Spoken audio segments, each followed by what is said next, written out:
Je me présente, je suis donc Maryse Evangépé, je suis une ancienne athlète, consultante et de journaliste, et je suis depuis peu auteure d'un livre un peu choc, on va dire, qui s'appelle Le négrier du foot. Raconter en aussi peu de mots possible et en étant plutôt factuel l'affaire Apoula Edel. Factuel, Apoula Edel est l'actuel gardien numéro 1 du PSG.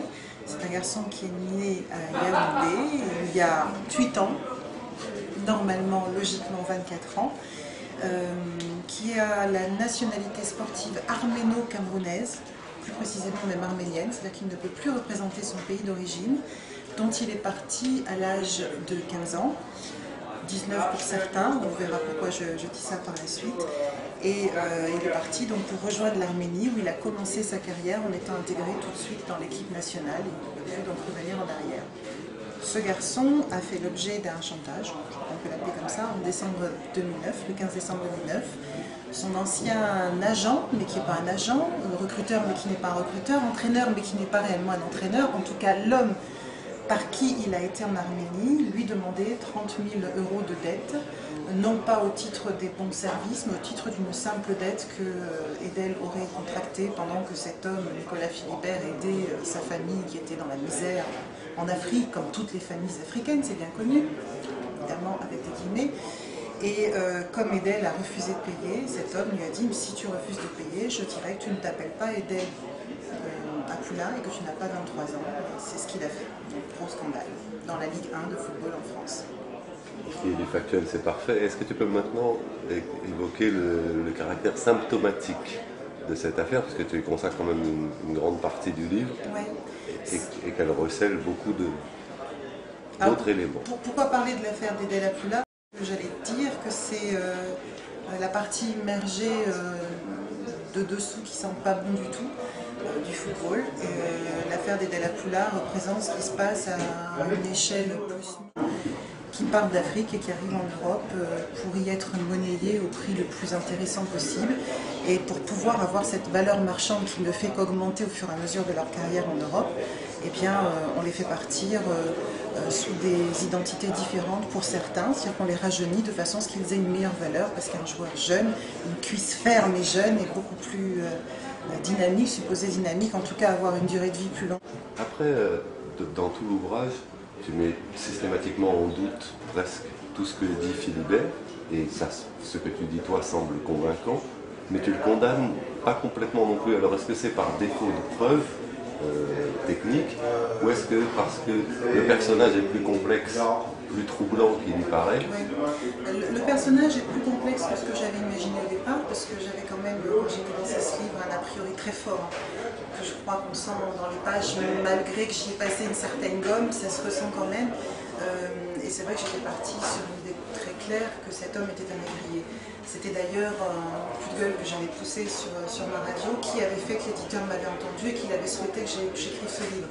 Et je lui ai immédiatement dit, je veux bien écrire un livre à condition que ça ne soit pas l'histoire d'Edel Apoula, même si l'histoire d'Edel est déclencheur, mais qu'on puisse ouvrir sur ce qui arrive à des milliers de jeunes en Afrique.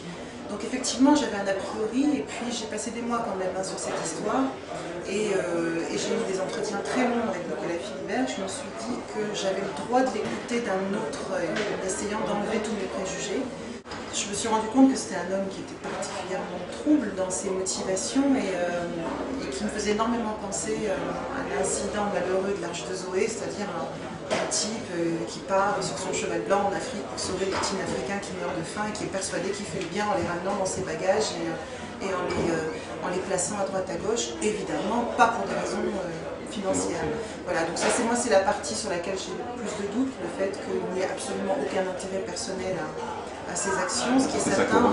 Dans le livre, on voit bien que c'est des envois type Western Union pour les familles, etc., mais qui ne valent jamais les sommes que il n'est pas clair. traitons. Dans ses explications, il n'est pas clair. Et c'est vrai que ce qui me fâchait fortement, c'est que c'est un homme qui n'a pas cessé de dire qu'il ne voulait pas communiquer, qu'il ne voulait pas d'ennui, qu'il ne voulait pas attaquer ses jeunes qui étaient comme ses fils. Mais c'est quand même lui qui appelle les médias, c'est lui qui envoie des photos, c'est lui qui fait du chantage, c'est lui qui envoie des mails. C'est qu'il y a un procès qui s'annonce. Et j'espère qu'il ira à son terme, parce que ça serait le premier procès. Inventé par qui? intenté par Edel Apoula, qui a déposé plainte contre Nicolas Philibert, 2 plaintes, d'ailleurs une pour diffamation et une pour tentative d'extorsion de fonds. Le PSG également a posé une plainte, et puis 3 mois après, Nicolas Philibert a réagi en déposant une plainte également contre Edel Apoula. J'espère que ce procès ira à son terme, parce qu'en général, ce type de querelle dans le sport, on cherche toujours à les amoindrir et à les effacer pour le bien, entre guillemets, de tous, et notamment quelquefois des clubs, des partenaires, etc., qui n'aiment pas qu'il y ait le bruit autour. Moi, j'espère qu'il y aura effectivement cette conclusion, et j'estimais que ce n'était pas à moi de la porter.